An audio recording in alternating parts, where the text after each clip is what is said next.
السلام عليكم ورحمة الله وبركاته. اهلا وسهلا بكم فيديو جديد. وقبل ما نبدأ الفيديو يا ريت تشتركوا في القناة وتفعلوا زر الجرس عشان يوصلكم كل جديد بنزله على القناة. اذا عجبكم الفيديو حطوا لايك، اذا ما عجبكمش الفيديو عادي حطوا لي ديسلايك.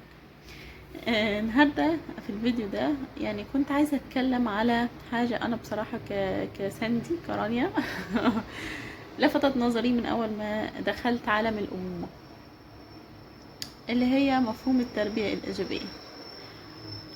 فأنا بالنسبة لي ما فهمتش يعني إيه تربية إيجابية، ومش مقتنعة بحوار التربية الإيجابية ده من أوله لآخره. ومش معنى كده ان انا بربي تربية تقليدية، ومش معنى كده ان انا بضرب عيالي او اني مثلا بتعصب او لا. هي دي سنة الحياة. انا من وجهة نظري يعني التي محدش ليه دعوة بيها غيري. انا في تربيتي في عيالي ما اقدرش طول الوقت ابقى عامله كنترول على اعصابي ان انا ما ازعجش او كذا، او ان هو يتصرف تصرف غريب، فانا مضطره ان انا اسستم عقلي قبلها واهدى واروق واعمل ده. انا مش عايشه حاسه نفسي يعني انا مش عايشه في المالديف عشان اعمل كده. انا انسانه طبيعيه، بتعصب بزعل. ممكن اصلا يكون التصرف اللي عمله الطفل او عيل من عيالي، يعني انا عموما، يكون تافه.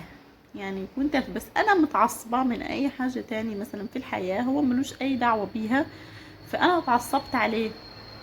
في نفس الوقت ممكن تكون حالتي النفسية حالة رواء زي ما بيقولوا، الدنيا هادية، انا رايقة صاحية صاحية يعني نشيطة وحلوة، ومثلا عمل تصرف كبير وبالنسبة لكم، بالنسبة لأي حد مش بالنسبة لي صعب مثلا انه كذا، انه بس انا اكون هادية واخده واوعيه واهديه. فانا من رايي ان احنا مش مضطرين ان احنا نخلفوا عيال نسخه من بعض. يعني مش مضطره مثلا انا اربي عيال نفس ما انت بتربي، فبضطر كلنا نطبقوا تربيه معينه. كل واحد ليه بيئته، كل واحد معاه امه وابوه هما اللي بيربوه، هما اللي بيزرعوا جواه حاجات معينه ايا ما تكون. وبعدين في حاجه مهمه انا كنت عايزه اقولها لكم برضو بخصوص ان انتي هتزرعي كويس. لا، هو كده كده الطفل هيتغير تغير كبير. يعني انا مثلا لو انتوا اخوات ونفس الام ونفس الاب ونفس البيئة، كل واحد له شخصيته وليه وضعه وليه طبيعته وليه ليه تصرفه. ممكن يكون نفس البيئة ونفس كل حاجة، وكل واحد ليه رد فعل معين. مش معنى كده انه ده تربية ايجابية وده ما هي نفس التربية. فاحنا ليه كبرنا الموضوع فجأة؟ وليه فجأة كمية فيديوهات ياه الناس وازاي تعملي ايه في وقت ايه؟ ما تعملي تتصرفي انت كأم، انت من وجهة نظرك انت، غير ايه انا غير فلانة غير علانة. انت تصرفي زي ما انت عايزة مع طفلك. يعني احنا ليه مضطرين كلنا نربو بقواعد معينة؟ انا لو انا مثلا فيديو بصراحة هيتكلم عن الاكل مثلا، تهتم بنشاط معين، انشطه تعمليها مش عارفه ايه كذا، ماشي.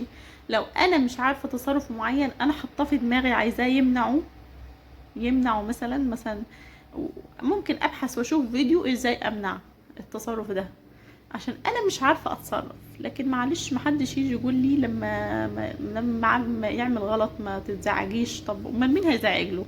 انا اللي مربيه، انا اللي مخلفاه، انا اللي تعبانه فيه، انا المفروض ازعج محدش تاني يزعج له. فانا بصراحه يعني، او ان انت انا بصراحه يعني ما انتوا صديقاتي يعني، فالمفروض اقول لكم كلها. انا لحد فتره سن معين ما كنت مانعه الضرب، وما كانش حد يضرب خالص خالص خالص خالص، ولا انا ولا اي حد.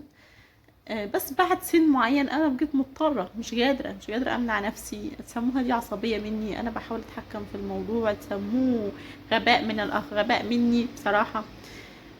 يعني مش عارفه ايه حوار التربيه الايجابيه، انا مش فاهماه. و... وده يعني انا وجهة نظري خلاص، كل ام تربي طفلها زي ما هي عايزه. تتعصب على طفلها عادي، ما كنتش تتعصب عليه. مين يتعصب عليه في الشارع؟ يتعصب عليه هو بكره وبعده اصلا هيطلع حضانه، هيطلع مهما كان مستوى الحضانه اللي انت هتوديها، ومهما كان النظافه والاهتمام والمش عارفه ايه، لازم اكيد دي مس معينه هتخرج عن شعورها في يوم من الايام، هتزعج، هتضرب، هتعاقب، هتعمل. فانا مش مضطره ان انا كل موقف اقعد بقى واركز ومش عارفه ايه، لا ما تعمليش كذا وتعملي كذا. هو مين هيربي مين؟ معلش. يعني انا بصراحه، ولا اني يجي طفل مثلا افضل اتناقش معاه واوصل. انا ممكن اقدم حلول بديله. يعني انا المتبعه مع عيالي ان انا ايه، مثلا لو عايزين حاجه انا دي شخصيتي في العموم، يعني شخصيتي مع اي حد، حتى مع جوزي كده يعني.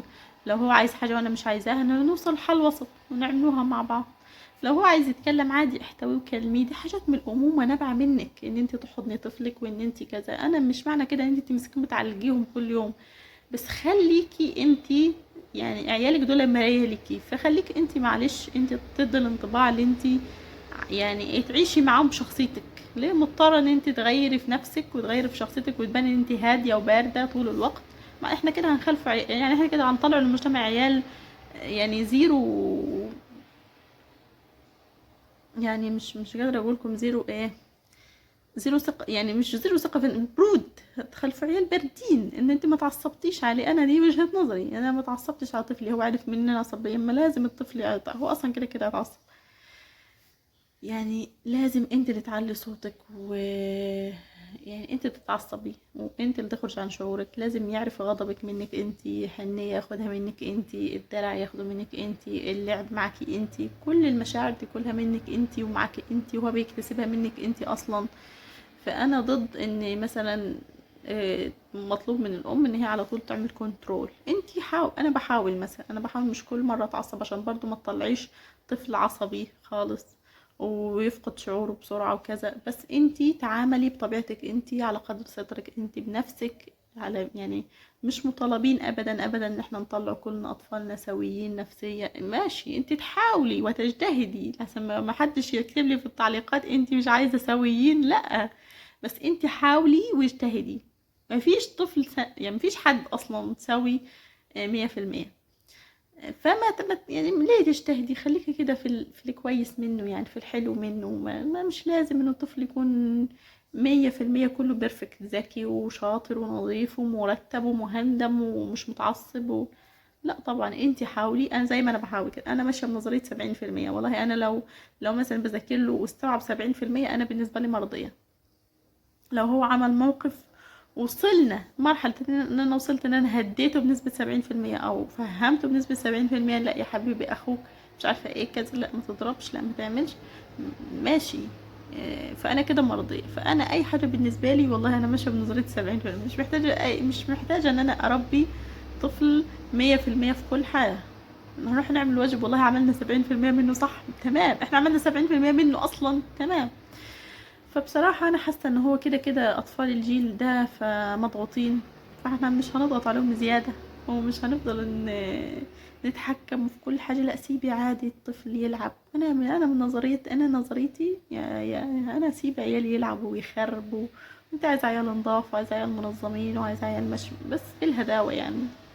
مش لازم يعني مثلا انا عشان يحط الشوزة مكان، مثال لو هيحط الشوزة مكانها، انا كل يوم بقول له حط الشوزة مكانها. جه في يوم مثلا فهو ما حطهاش في مكانها الصح او رماها بره، ماشي، مع ان لو يوم في الاسبوع عمل كده، يومين في الاسبوع عمل كده، انا بالنسبة لي مرضية. باقي الايام هيعملهم ماشي تمام. لو جه يوم تعبان، انتي انا مثلا واحدة منظمة ومش عارفة ايه، بس ممكن باجي تعبانة، باجي مرهقة، مش قادرة، مش قادرة تحط الحاجات في مكانها، مش قادرة تطبقي الهدوم، مش قادرة. احنا كلنا كده، احنا كلنا بشر. فمش عايزاكم تتخلوا عن الطبيعة البشرية دي حتى مع عيالنا. نبقوا لطيفين بيهم ورحيمين بيهم. مش شرط ان بيرفكت، لا لازم مثلا في حوار الصلاة لا لازم، مش عارفة ايه لا لازم الواجب، لا لا احنا بيجي ايام عادي ما بيعملوش الواجب واستقبالنا بيضيع، لكن مش مهم. المهم ان العيال تعيش حياتها. لا مش يعني مثلا ايه، خلاص احنا كل يوم بنحاول نعمل واجب. انا حاسه نفسي ان هم، انا مش مرتضيه بمستواهم يعني، عشان ده فيديو ان شاء الله معين. آه بس ايه يعني اللي انا عايزه افهمه لكم، لا كونوا لطيفين بيهم ورحيمين بيهم، ومش شرط ان احنا نضغطوهم ونضغطوا نفسنا معاهم. احنا هنربوا اطفال، حاولوا تكونوا يعني تتبسطوا اكتر ما ان انتوا تعملوا كنترول، ونلعبوا معاهم ونمشوا الدنيا معاهم كده بالحب، مش كله بالاجبار وكذا. وما نحاولوش برضو ان احنا نطلعوا يعني انسان مش سوي في 100%. بس يعني خلينا بنسبة 70%. ده رأيي ودي نظريتي، وما حدش ما حدش يقول لي يعني تلت هذا كان في الموضوع ده. فربنا يحفظ أولادنا جميعا ويرزقكم بالذرية الصالحة.